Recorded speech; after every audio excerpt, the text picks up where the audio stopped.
आज क्यों लागू कर रहे हो? आज के 50 साल पहले क्यों नहीं लागू किए? मराठी महाराष्ट्र में रहना है तो मराठी बोलो। एग्जाम तो चालू है, अभी बराबर नहीं बोल पाते। कम से कम अभी 3, 4, 5, 6 महीने का और टाइम देंगे तो हमारे लिए बहुत अच्छा रहेगा। ये गलत है, ये गलत है। किसी के पास कोई भी स्टेट अगर कोई गलत करे अपने भाषा के लिए तो ये गलत है। हाँ, सीखना चाहिए, बोलना चाहिए। हर स्टेट का भाषा बोलना कोई खराब बात थोड़े है। नहीं, अपने को लेना पड़ता है। वहाँ पे ट्रेनिंग लेना है, आपको मराठी भाषा का ट्रेनिंग लेना है। बाद में आपको सर्टिफिकेट मिलेगा मराठी भाषा का। आपको जो व्यवहारिक ज्ञान है वो आना चाहिए आपको। महाराष्ट्र में ऑटो चलाना है, कैब और टैक्सी चलानी है तो मराठी सीखनी पड़ेगी। 1 महीने में मराठी नहीं सीखी तो 3 महीने के लिए बैच सस्पेंड होगा और 3 महीने बाद भी मराठी नहीं आई तो बैच हमेशा के लिए रद्द हो जाएगा। 20 अगस्त से उन गैर मराठी ड्राइवर्स के खिलाफ आरटीओ विभाग का अभियान चल रहा है जिनके पास मराठी का वर्किंग नॉलेज यानी काम चलाऊ भाषा का ज्ञान नहीं है। यह अभियान पूरे राज्य में 1 महीने तक चलेगा और आरटीओ के इस अभियान को लेकर ऑटो ड्राइवर्स में नाराजगी है।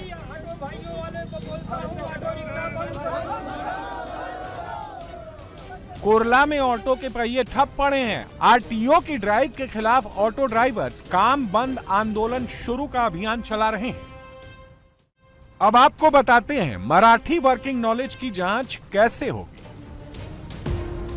नंबर 1, बातचीत से जांच।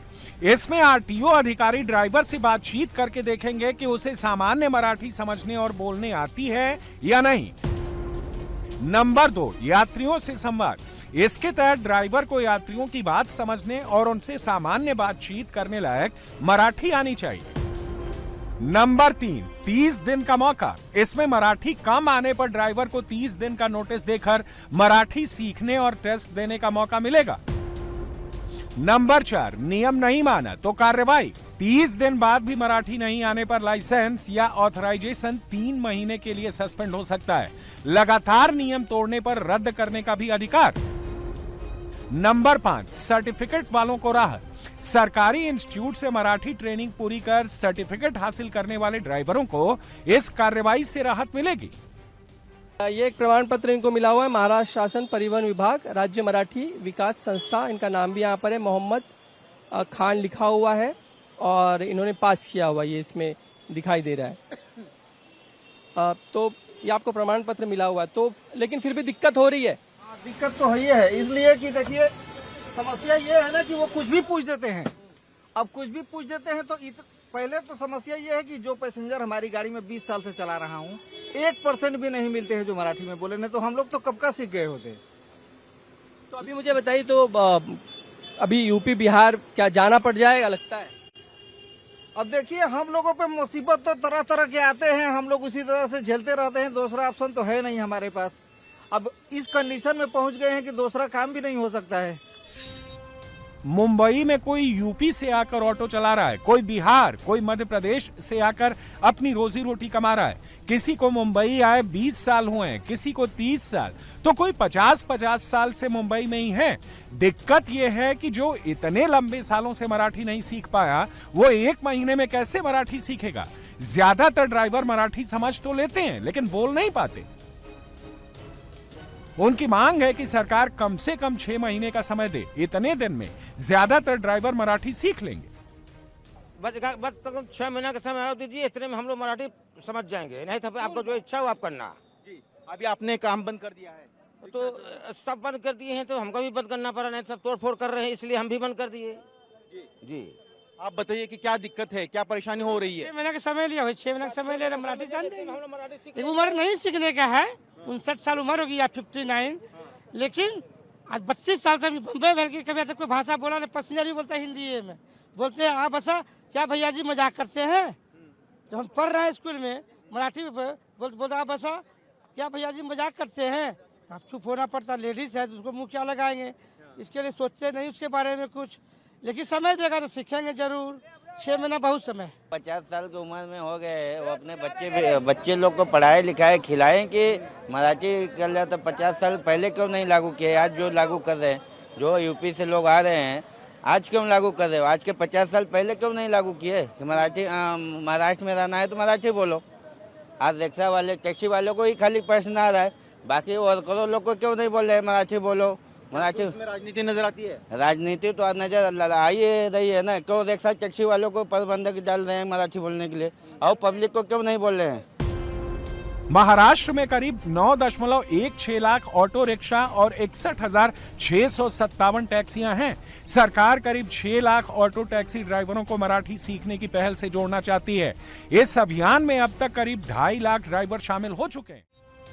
महाराष्ट्र सरकार के मराठी बोलने वाले आदेश का ऑटो ड्राइवर भी स्वागत कर रहे हैं, लेकिन उनकी दिक्कत आरटीओ विभाग की तरफ से लग रहा फाइन है। ड्राइवर दो तरफा मुश्किल में है।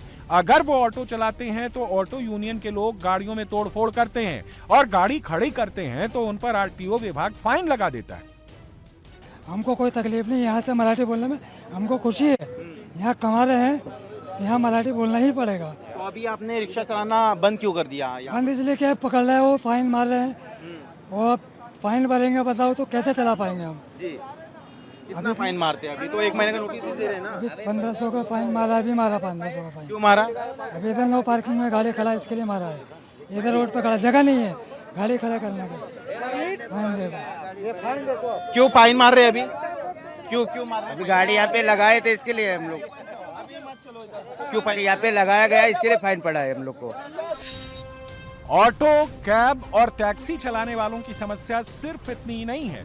महाराष्ट्र में ड्राइवर्स को मराठी सिखाने की जिम्मेदारी आरटीओ विभाग के पास है, लेकिन ड्राइवर जब वहां जा रहे हैं तब उन्हें ना कोई फॉर्म मिल रहा है, ना ही मराठी सीखने वाली क्लास में एडमिशन। मैं अभी सीखने के लिए आरटीओ में कई बार गया, वहाँ मुझे जल्दी फॉर्म नहीं मिला और एडमिशन नहीं मिला। मैं करीबन 15 दिन तक गया, और आरटीओ में भी कोई बराबर व्यवस्था नहीं, कोई बताता नहीं कि ये काउंटर से आपको जो है फॉर्म मिलेगा, ये काउंटर पे आपको टोकन मिलेगा। वहाँ कोई लाइन लेबल नहीं है, कोई नहीं है। काफी दिक्कत हुई। अभी तो लोग बोलते हैं कि फॉर्म ही मिलना बंद हो गया है, तो अभी हम लोगों को तो सर्टिफिकेट नहीं मिला है, पर जितना हमको बोलना आता है हम कोशिश करते हैं और कस्टमर से भी बात करते हैं। आरटीओ की फ्लाइंग स्क्वाड टीम ऑटो और टैक्सी ड्राइवरों की जांच कर रही है कि नए नियमों का पालन हो रहा है या नहीं। ड्राइवर की मराठी बोलने की क्षमता की जांच सीधे बातचीत के जरिए की जा रही है। इस दौरान जिन ऑटो या टैक्सी ड्राइवरों को मराठी नहीं आती उनको नोटिस दिया जा रहा है। पिछले 4 दिनों से पूरे महाराष्ट्र में 2500 से ज्यादा ऑटो और टैक्सी चालकों को नोटिस जारी किए गए हैं। जायसवाल साहब, आपका तो अचानक से सरप्राइज टेस्ट हो गया। मतलब मराठी में बात करें? नहीं, मराठी, वही मराठी भाषा सीखने की बात थी। आपका अचानक सरप्राइज टेस्ट हो गया। सर मैंने सीखा 4 दिन 5 दिन जाके वहाँ पे सीखा, और हमको मिला नहीं, अभी सर्टिफिकेट मिला नहीं है। सिर्फ सर्टिफिकेट निकलने की बात नहीं है, सरकार कह रही है कि आपको मराठी सीखना भी है। हाँ सीखना है, सीखे थे, जैसे मराठी में बोले थे सर के अभी बसा कहने का मतलब घूमे, ऐसे कुछ सब बताए थे। सीएनजी भरना है। कहाँ सीखा आपने? सर मैं मुलुंड बेस में सीखा था। मुलुंड में वो कोंकण डिवीजन वाला जो था, जो सिखा रही थी सरकार, वही स्कूल में सीखा था सर, अभी तो नहीं। मतलब आपको जानकारी है ना कि सरकार ने इस तरह का नियम बनाया है, आपको सीखना है। गया था 4 दिन, अभी हमको मिला नहीं, सर्टिफिकेट मिला नहीं। महाराष्ट्र के auto rickshaw taxi and transport union का आरोप है कि सरकार ने मराठी का वर्किंग नॉलेज होना जरूरी तो कर दिया है, लेकिन ये साफ नहीं किया है कि आखिर कितनी मराठी जाननी जरूरी होगी। ऐसे में नियम स्पष्ट नहीं होने पर आरटीओ में भ्रष्टाचार और ड्राइवरों का आर्थिक शोषण हो सकता है, क्योंकि महाराष्ट्र में बड़ी संख्या में ऑटो टैक्सी ड्राइवर दूसरे राज्यों से आए हुए हैं और उन्हें मराठी नहीं आती है। कई ऐसे मामले भी आए हैं जहां मराठी की सामान्य जानकारी होने के बावजूद ड्राइवर को नोटिस दिया जा रहा है। मुंबई में कितने सालों से रह रहे हैं? 40 वर्ष झाले हम 40 वर्ष हो गए। आपने मराठी में कहा अभी, और नोटिस इशू हो गया आपके नाम का। अभी मर्जी इनका आहे। आता 60 वर्ष झाले, आता पावती कसा दिली? आप तो हल्का फुल्का बोल रहे हैं, फिर तो भी क्यों दे रहे हैं? अच्छा ऐसे, लेकिन आप पूरा बोल पाते हैं, अच्छे से समझ पाते हैं? पूरा टोटली समझते और हल्का फुल्का बोलते भी है, तो ये पावती देना मांगते हैं। चलिए आइए फिर आपका एक रीटेस्ट करवाते हैं, हम कोशिश करते हैं, रीटेस्ट करते हैं। सर, एक और रिक्वेस्ट है आपसे। सर का कहना है कि लंबे समय से रह रहे हैं, सर कह रहे हैं कि इनका एक बार रीटेस्ट होना चाहिए, क्या वो पॉसिबल है? रिटेस्ट होना है तो फिर उनको आरटीओ ऑफिस में आकर उनको बोलना पड़ेगा। ये नोटिस उसी के कारण है, ये जुर्माना नहीं है। आप समझ लीजिए कि ये जो नोटिस दिया है अपन ने वो जुर्माना नहीं है। उनको अगर इसमें कुछ दिक्कत है तो आरटीओ ऑफिस से कांटेक्ट करके वहाँ पे प्रोसिक्यूशन डिपार्टमेंट में जाके वो बोल सकते कि उनका जो प्रॉब्लम है वो बोल सकते, वैसे कुछ प्रॉब्लम नहीं। ऑटो और टैक्सी ड्राइवर को मराठी सिखाने के अभियान पर सियासत भी शुरू हो गई है। यूपी में अखिलेश यादव ने भाषा के राजनीतिकरण का आरोप लगाया, तो मुंबई में उनके नेता अबू आजमी सरकार की इस पहल को ऑटो और टैक्सी ड्राइवर्स के खिलाफ बता रहे हैं। अभी 15 हजार रुपया फाइन, ये रिक्शे वाले कहां से देंगे 15 हजार रुपया? 15,000 फाइन किस लिए मारा? इसलिए मारा कि तुम मराठी नहीं बोल पा रहे हो। अब उस पर जो हम मराठी मार दिया, आप जब भी ये पकड़े जाएंगे, कभी भी सिग्नल पर रोकेंगे, चेक करेंगे तो उनका रिक्शा जमा कर लेंगे, पहले 15,000 जमा करो, जाएंगे फिटनेस के लिए तो 15,000 जमा करो। ये शुरू हो चुका है, ये बहुत गलत हो रहा है। मुख्यमंत्री जी ने वादा किया था मैं उनके पास जाऊंगा, अभी मैं जाऊंगा आदरणीय सरनायक साहब के पास कि साहब ये क्या कर रहे हैं आप लोग? गरीबों के मुंह का लुकमा छीन रहे हैं आप, उनका निवारा छीन रहे हैं, उनकी एक बेकारी बढ़ती जा रही है, महंगाई बढ़ती जा रही है, और गरीब अपनी रोजी रोटी सरकार नहीं दे सकती तो खुद मेहनत करके कमा रहा है, वही बंद कर रहे हैं। ये तो ठीक नहीं है ना। ऑटो और टैक्सी ड्राइवर्स को मराठी के सामान्य ज्ञान के अभियान पर सियासत हुई तो कमान सीधे सीएम देवेंद्र फडणवीस ने संभाल ली। फडणवीस ने साफ कहा कि महाराष्ट्र में भाषा के आधार पर किसी के साथ अन्याय नहीं होगा, और अगर हिंदी भाषी ड्राइवर मराठी सीखने के लिए और समय मांगेंगे तो उन्हें और समय दिया जाएगा। हिंदी भाषी भाई लोग जो यहाँ पर टैक्सी या ऑटो चलाते हैं, उनको मराठी का एक्सपर्ट बनाने का कोई कारण नहीं है।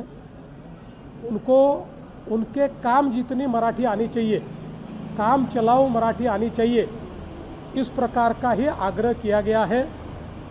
और उसमें कोई भी इस प्रकार की सख्ती नहीं है, उनको सिखाने का प्रयास चल रहा है।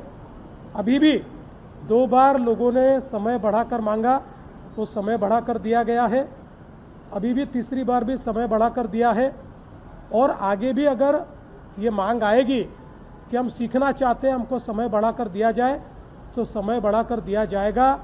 भाषा के आधार पर किसी पर अन्याय नहीं होगा। ये सारे लोग, और इनमें से तो कई लोग 3-3 पीढ़ियों से यहाँ रहते हैं, ये हमारे लोग हैं, हमारी संस्कृति के साथ घुल मिल गए हैं। इसलिए यह प्रयास है कि इनमें से जिनको भाषा काम चलाओ भी नहीं आती, उनको सिखाने का प्रयास चल रहा है। कोई किसी के ऊपर अन्याय न हुआ है, न हमारी सरकार होने देंगी। महाराष्ट्र में ऑटो रिक्शा ड्राइवरों के लिए आदेश जारी करने वाले मंत्री प्रताप सरनाइक भी राजनीति में आने से पहले ठाणे में ऑटो रिक्शा चलाते थे। हालांकि उनके इस फैसले पर एकनाथ शिंदे की शिवसेना में भी एक राय नहीं है। ऑटो चालकों पर लगाए गए फाइन की शिकायत लेकर पार्टी नेता संजय निरुपम उनसे मिलने पहुंचे और उन तक ऑटो और टैक्सी ड्राइवरों की बात पहुंचाई। देखिए, महाराष्ट्र में ऑटो चलाने वाले, टैक्सी चलाने वाले जो हमारे ड्राइवर हैं, उनको मराठी में एक काम चलाओ नॉलेज होना चाहिए ताकि वो अपने यात्रियों के साथ संवाद कर सके। इस आशय का अभियान सरकार की तरफ से चला है और शिवसेना की प्रारंभ से भूमिका रही है, और इस अभियान को हमारे ऑटो चालकों ने, टैक्सी चालकों ने जबरदस्त प्रतिसाद दिया। लगभग 85% ऑटो वाले जो हैं उन्होंने मराठी प्रशिक्षण केंद्रों में जाके मराठी सीखी है। कुछ परसेंटेज रह गए हैं, तो मैंने इनसे निवेदन किया था कि इनको थोड़ा एक और जो रह गए हैं उनको थोड़ी और एक मोहलत दी जाए, और वो मोहलत दी गई है। मोहलत दिए जाने के बाद भी मेरे पास जो शिकायतें आ रही हैं कि आरटीओ वाले जिन लोगों को मराठी नहीं आती उनके लाइसेंस जब्त कर रहे हैं, परमिट जब्त कर रहे हैं, उन पर फाइन मार रहे हैं, ये गलत है। संजय निरुपम की शिकायत के बाद परिवहन मंत्रालय एक्शन में है। प्रताप सरनाइक ने आरटीओ के उन अधिकारियों को कार्रवाई की चेतावनी दी है जो ऑटो और टैक्सी ड्राइवरों को नोटिस देने की जगह सीधे फाइन लगा दे रहे हैं। गलत तरीके से अगर कोई कानूनी कार्रवाई करता है तो वो अधिकारियों के ऊपर भी मैं कार्रवाई करूंगा, क्योंकि 12 अगस्त 2026 का स्पष्ट आदेश है कि जो रिक्शा टैक्सी चालकों को जो मराठी प्रवासियों के साथ संवाद करना चाहिए वो अगर नहीं आती है तो उनको नोटिस दिया जाए, 1 महीने की मुदत दी जाए। 1 महीने की मोहलत के बीच में अगर वो मराठी सीख नहीं पाए, उतनी मराठी जितने प्रवासियों के साथ बातें करनी होती है तो 3 महीने की नोटिस देके उनका जो बैच है वो निलंबित किया जाए और 3 महीने में वो अगर नहीं सीख पाए, क्योंकि 4 महीने की मोहलत मिली रहती है, तो उनका बैच पूरा का पूरा रद्द किया जाए। पटना के गर्दनी बाग में इस वक्त माहौल गरमाया हुआ है। छात्र अपनी मांगों पर अड़े हुए हैं। बीपीएससी के एग्जामिनेशन कंट्रोलर ने कुत्ते वाले बयान पर माफी भी मांग ली है। सम्राट सरकार ने एग्जामिनेशन कंट्रोलर को निलंबित करने के निर्देश भी जारी कर दिए। सरकार ने टीआरई के तहत शिक्षक बहाली की संख्या भी बढ़ा दी है, लेकिन छात्र सभी मांगे पूरी नहीं होने तक सीएम आवास के घेराव पर अड़े हुए हैं। बीपीएससी के अधिकारी के हिसाब से हम लोग कुत्ता हो गए। बिहार के युवा, बिहार के गरीब, बिहार के मजदूर, बिहार के युवा जो बेरोजगार है, कुत्ता कह लिए बीपीएससी के हिसाब से। सीधी बात है, इलेक्शन में कुत्ता ही वोट दे रहे हैं क्या? अगर ये सही है तो बीपीएससी को माफी मांगनी चाहिए और हम लोगों से ऑन कैमरा माफी मांगनी चाहिए। कुत्ता तो हम ही लोग को ना बोला गया, तो हम ही लोग ना उनको वोट देकर जितवाते हैं। कुत्ते ही ना, कुत्ता ही वोट से मुख्यमंत्री बने हैं। मिथिलेश तिवारी जो शिक्षा मंत्री है, वो शिक्षा मंत्री कुत्ते की वोट से बने हुए हैं। मंत्री से संभल नहीं रहा, उनको बोलने का कुछ बोलते हैं कुछ। हम ही लोग वोट देते तभी ना वहाँ पे गए हैं, वो कुत्ता ही वोट देता है तभी ना वहाँ पे गए हैं। ये क्या बात हुई? स्टूडेंट के कौन कुत्ता बोलता है? उनकी मानसिकता कहाँ गई है? उनको कहने दीजिए, उनको वक्त आने पर उनको पता चल जाएगा। आज वो पोस्ट पे तो बहुत बोल रहे हैं ना, लेकिन ऐसा मत है कि उनको पोस्ट से हटना पड़ जाए, फिर कुछ बोलने लायक नहीं रह जाएंगे। पटना के गर्दनी बाग में छात्र अड़ गए हैं।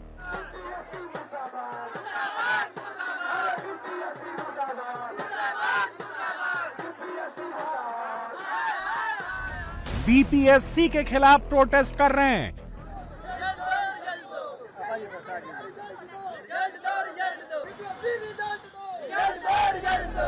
बीपीएससी के खिलाफ जमकर नारेबाजी कर रहे हैं।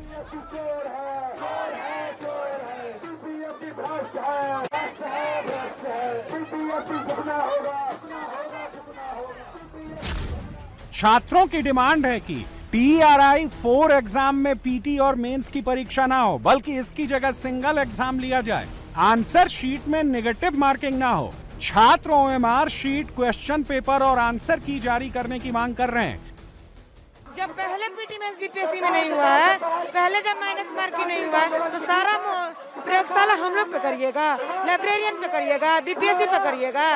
ये पहले सोचना चाहिए था, और अगर नहीं सोचे हैं तब हमारे बात सोचिएगा। और आगे हमें उसके लिए बिहार बंद करना पड़े या विधानसभा घेरना पड़े या हड़ताल करना पड़े, जो भी करना पड़ेगा करेंगे, लेकिन हम अपनी मांगों को पूरा करके ही रहेंगे। दिलीप भैया जितने मांग रखे हैं वो सारी मांग पूरा होना चाहिए।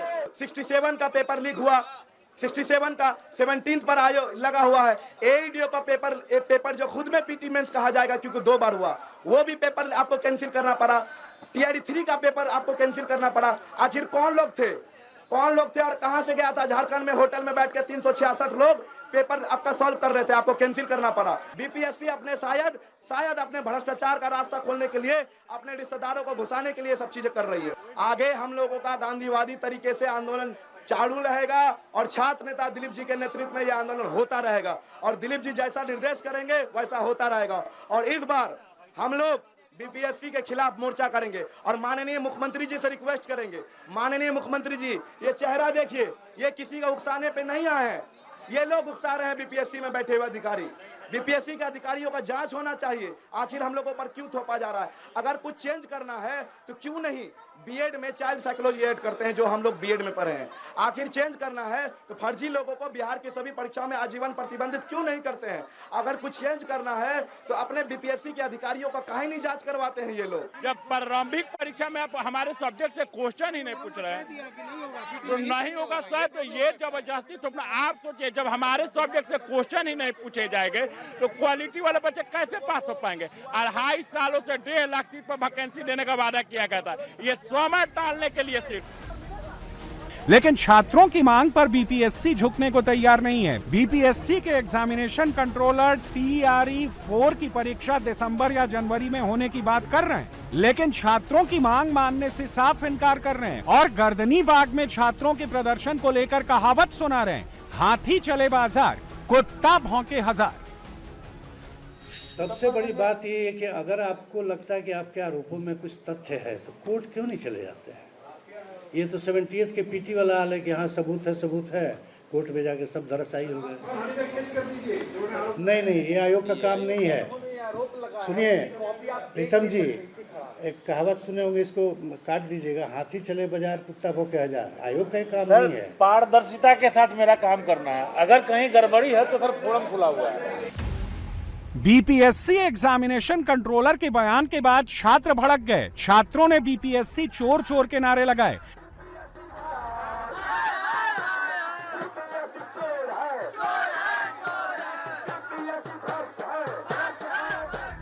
छात्रों ने कहा कि यही कुत्ता एक दिन आपके आयोग का अधिकारी बनेगा।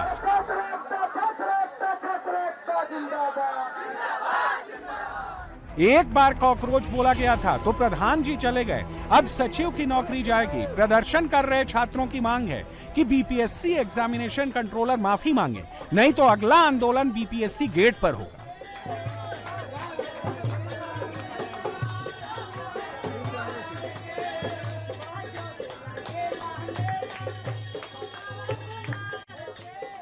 बीपीएससी के अधिकारियों ने बच्चों को कहा कुत्ता भौंके हजार, हाथी चले बाजार।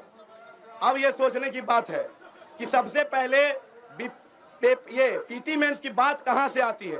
पीटी मेंस की बात वहां से आती है जब एईडीओ का पेपर लीक इन लोगों से संभला नहीं। अपना चिप्पी ये लोग साट नहीं सकते हैं, अपना भ्रष्टाचार का रास्ता ये लोग बंद नहीं कर सकते हैं, अपने बीपीएससी के अंदर के आयोग के लोगों को जांच नहीं करा सकते हैं। जो 15 लाख शिक्षक अभ्यर्थियों के ऊपर जबरदस्ती ये लोग थोप रहे हैं, हम लोग को कतई मंजूर नहीं है। प्रधान जी दे चले गए ना रिजाइन मार के, इस बार बीपीएससी के अधिकारियों को भी कुत्ता बोल के माफी मांगना पड़ेगा और आपको भी रिजाइन देना पड़ेगा। इस बीच आरजेडी नेता तेजस्वी यादव एक बार फिर छात्रों से मिलने गर्दनीबाग पहुंचे। तेजस्वी ने कहा कि जिस भी अधिकारी ने ऐसी भाषा का इस्तेमाल किया है उसे माफी मांगनी चाहिए। लोकतंत्र में इस तरह की भाषा हम बर्दाश्त नहीं करेंगे। माफी मांगना चाहिए, जो लोग बोला इस बात को माफी मांगना चाहिए। इस तरह की भाषा लोकतंत्र में कतई बर्दाश्त नहीं होगी। लेकिन छात्रों का बढ़ता दबाव देखकर कुछ ही घंटों में बीपीएससी एग्जामिनेशन कंट्रोलर ने बयान जारी कर दावा किया कि मेरी एक कहावत का गलत अर्थ निकाला जा रहा है। अगर किसी की भावना आहत हुई है तो मैं माफी मांगता हूं। छात्रों के विभिन्न मुद्दों को लेकर प्रेस कॉन्फ्रेंस की गई थी, जिसमें मेरे द्वारा एक लोकोक्ति बताई गई थी, जिसको कि सोशल मीडिया पर कुछ तोड़ मरोड़ कर पेश किया जा रहा है। अन्य संदर्भ में मैं कहना चाहता हूं कि मेरा किसी व्यक्ति विशेष या समूह को ठेस पहुंचाने का कोई इरादा नहीं था। अगर किसी की भावनाएं इससे आहत हुई तो मैं खेद व्यक्त करता हूं। इससे पहले पटना में छात्रों के प्रदर्शन के बीच बीपीएससी ने प्रेस कॉन्फ्रेंस की। आंदोलनकारी छात्रों की मांग पर सख्त रुख दिखाया। एग्जामिनेशन कंट्रोलर राजेश कुमार सिंह ने कहा कि 2 स्टेज में एग्जाम को लेकर अफवाह फैलाई जा रही है। ऐसा कहा जा रहा है कि बिहार ऐसा पहला राज्य है जहां टीचर का एग्जाम 2 स्टेज में लिया जा रहा है, लेकिन ऐसा नहीं है। कई राज्य 2 स्टेज के एग्जाम लेते हैं। नीट 2024 का पेपर लीक होने के बाद जो राधाकृष्णन कमेटी बनाई गई थी, उसने भी कहा था कि एग्जाम में गड़बड़ी रोकने के लिए हर परीक्षा कम से कम 2 फेज में होनी चाहिए। यूपीएससी, कई एसएससी और देश के कई आयोग हैं जो 2 या 3 स्टेज एग्जाम अपने यहाँ प्रैक्टिस में ला चुके हैं। वो हर एग्जाम या तो 2 स्टेज में लेते हैं या 3 स्टेज में लेते हैं। जैसे यूपीपीएससी और गुजरात जो है वो 2 स्टेज एग्ज़ाम लेता है, कोई भी एग्ज़ाम उनका सिंगल स्टेज नहीं है। इसके अलावा हरियाणा और हिमाचल प्रदेश में भी 2 या 3 स्टेज के एग्ज़ाम ही होते हैं। तो राधाकृष्णन कमेटी ने भी 2 स्टेज एग्ज़ाम का सुझाव दिया था। आपको पता है कि परीक्षा में कदाचार या किसी तरह की बात होती है तो उसकी आर्थिक अपराध इकाई जाँच करती है। आर्थिक अपराध इकाई से भी हमें ये एक सुझाव प्राप्त हुआ है, कई बिंदु पर सुझाव प्राप्त हुआ है। उसमें भी यह मेंशन किया गया है कि सभी एग्जाम को 2 स्टेज कर दिया जाए, कम से कम 2 स्टेज। तो आयोग में सम्यक विचार उपरांत ये नॉर्म, ये नियम पारित हो चुका है कि अब कोई भी एग्जाम 2 स्टेज से कम का नहीं होगा, 2 या 3 स्टेज का ही होगा। टीआरई 4 में नेगेटिव मार्किंग पर एग्जामिनेशन कंट्रोलर ने कहा कि बीपीएससी ने सभी एग्जाम में नेगेटिव मार्किंग को रखा है। इस बार इस एग्जाम में भी नेगेटिव मार्किंग होगी। दिल्ली एनसीआर में तो अब लोगों को बारिश के नाम पर ही डरने लगने लगा है।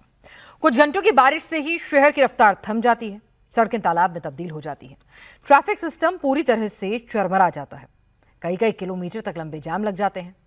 बारिश के बाद सुपर स्मार्ट सिटी गुरुग्राम कैसे रेंगने लगी, दिल्ली की सड़कों पर कैसे गाड़ियां डूबती नजर आई, देखिए इस रिपोर्ट में।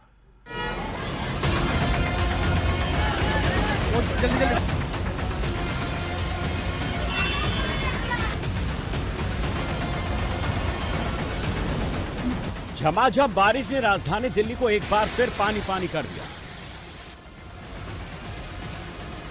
कुछ देर की बारिश से ही दिल्ली की सड़कें तालाब बन गई, जगह जगह भारी जल भराव हो गया। तस्वीरें साउथ दिल्ली के संगम विहार की हैं।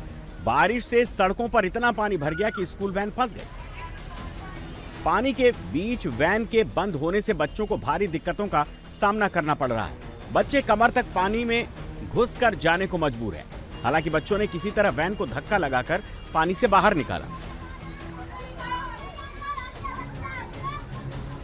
अब क्या कर सकते हैं, सरकार बस वोट मांगती है, वोट के लिए करती है, और बाकी जो वादे करती है वो करती ही नहीं है। अभी आप खुद ही देख लो कैसी हालत है, यहाँ पे 4 बूंद नहीं गिरी होती, यहाँ पे इतना पानी भर जाता है। अंकल बीमार भी पड़ सकते हैं, अब कल स्कूल आ पाओगे कि नहीं। ये दिल्ली के महिपालपुर का फ्लाईओवर वाला इलाका है। भारी बारिश से यहाँ के अंडरपास और टी पॉइंट के पास भारी जल भराव हो गया। कई गाड़ियां और बसें पानी के बीच फंस गईं, जिससे ट्रैफिक बुरी तरह से चरमरा गया। पानी में बस और दूसरी गाड़ियों के खराब होने से रास्ते बंद करने पड़े, जिससे एयरपोर्ट, गुरुग्राम और वसंत विहार जाने वाले यात्रियों को भारी परेशानी का सामना करना पड़ा। साउथ दिल्ली में यह देवली का इलाका है। मूसलाधार बारिश से दुर्गा विहार का इलाका जलमग्न हो गया।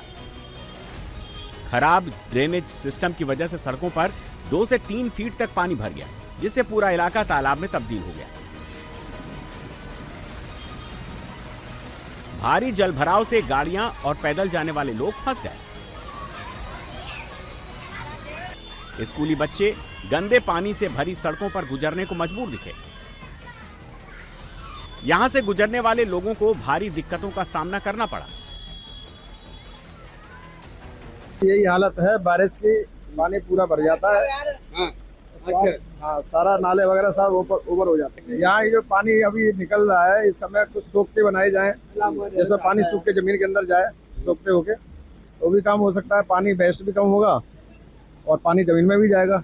बहुत कठिनाई, पूरा भर चुका है, रोड तो पूरे भर चुके, आधे कमर हो रखी पानी। बच्चों को लाने में बहुत परेशानी हो रही, पूरा भर गया पानी। वेस्ट दिल्ली में भी बारिश से जगह जगह भारी जलभराव हो गया। मूसलाधार बारिश से जखीरा अंडरपास में कई फीट पानी भर गया। जलभराव से कई गाड़ियां अंडरपास में बंद हो गईं। बाइक और स्कूटर डूब गए।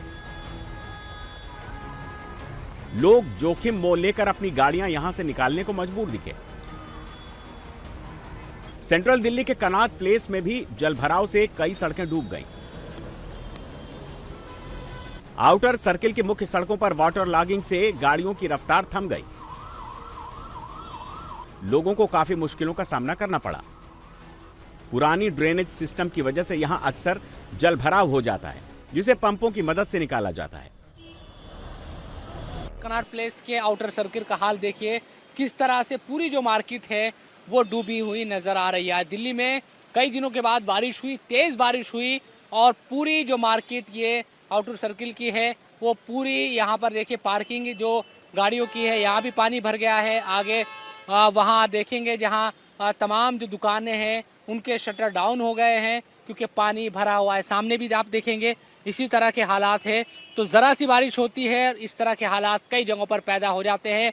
हम देखते हैं कि कई इलाकों में तो कोशिश की है सरकार ने कि इस पानी को रोका जाए भरने से कई जगहों पर, लेकिन तब भी कई इलाकों में हम ये देखते हैं कि बारिश की वजह से लोगों की जो परेशानी है वो बढ़ती हुई नज़र आती है।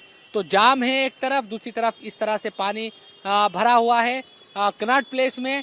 और ये बात ये भी दिखाती है कि सेंट्रल दिल्ली के इलाके, क्योंकि हम दूसरे इलाकों की बात करते हैं, जो बाहरी दिल्ली के इलाके, वहाँ तो कई जगहों पर हम देखते हैं कि पानी की स्थिति इतनी ज़्यादा विकराल हो जाती है, गलियों में, सड़कों पर पानी। लेकिन अगर सेंट्रल दिल्ली के इलाकों में इस तरह से पानी भरेगा तो फिर सवाल उठना लाजमी है। बरसात से पहले जो तमाम बातें कही जाती है कि हमने सिस्टम को सही कर लिया है, लेकिन उसके बावजूद तस्वीरें इस तरह की सामने आती है। ज़रा सी बारिश होती है और सड़कें लबालब यहाँ पर भरी नजर आती है। ये मंजर दिल्ली के डेवलप्ड एरो सिटी इलाके की है। भारी बारिश से यहां भी सभी इंतजाम धरे के धरे रह गए। एरो सिटी, एयरपोर्ट रोड और द्वारिका अंडरपास जैसे रास्तों पर वाटर लॉगिंग से लोगों को परेशानी का सामना करना पड़ा। अंडरपास में पानी भरने से ट्रैफिक धीमा हो गया। धौल कुआं से महिपालपुर की ओर जाने वाली सड़कों पर भारी जाम लग गया। सड़कों पर गाड़ियां घंटों रेंगती रहीं। एयरपोर्ट की ओर जाने वाले लोगों को भारी जाम और देरी का सामना करना पड़ा। हम इस समय धौला कुआं से महिपालपुर के रास्ते से होते हुए गुरुग्राम के नेशनल हाईवे पे हैं। यहाँ पर ये दो रास्तों में स्प्लिट होता है। एक तरफ ये महिपालपुर का रास्ता है जो पूरी तरीके से चोक्ड है, ये नेशनल हाईवे से नीचे का रास्ता है, यहाँ पर गाड़ियों की रफ्तार बहुत धीमी है। तो वहीं दूसरी तरफ सुब्रतो पार्क यानी धौला कुआं से होते हुए सुब्रतो पार्क से होते हुए गाड़ियां बहुत धीमी रफ्तार से गुरुग्राम की तरफ जा रही हैं। कई जगहों पर ट्रैफिक जैम और वाटर लॉगिंग की स्थिति है और यही वजह है कि दिल्ली ट्रैफिक पुलिस ने भी लगातार ये अलर्ट जारी किया है कि लोग बहुत ही संयमित तरीके से, खासतौर पे जहां पर ट्रैफिक जैम है, वाटर लॉगिंग है या फिर कोई भी अगर कहीं पे भी कोई दिक्कत है तो उसकी जानकारी उनको दे। तो ये एक रास्ता जो कि महिपालपुर की तरफ का है, ये पूरी तरीके से चोक्ड है और अगर आप जीपीएस भी देखेंगे तो 3 से 4 किलोमीटर का ये पूरा रेड दिखाई देगा। इसका मतलब है कि 3 से 4 किलोमीटर ये महिपालपुर का रास्ता पूरी तरीके से जाम है। तो वहीं दूसरी तरफ ये जो नेशनल हाईवे है जो कि धौला कुआं से सीधा कनेक्ट करता है महिपालपुर को, ये रास्ता भी इस समय गाड़ियों की रफ्तार धीमी है।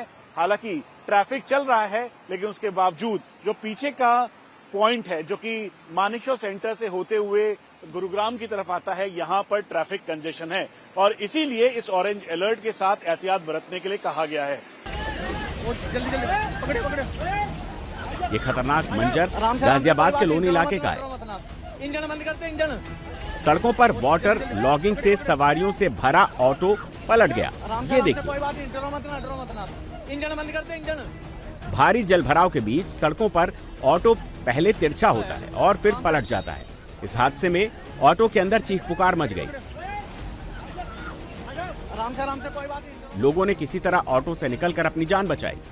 नोएडा के सेक्टर 62 मेट्रो स्टेशन का हाल देखिए। रूफ से इस तरह से पानी गिर रहा है जैसे कोई झरना हो। एस्केलेटर के पास पानी भरने से यह तालाब में तब्दील हो गया। लोग पानी में घुसकर स्टेशन पर जाने को मजबूर हैं।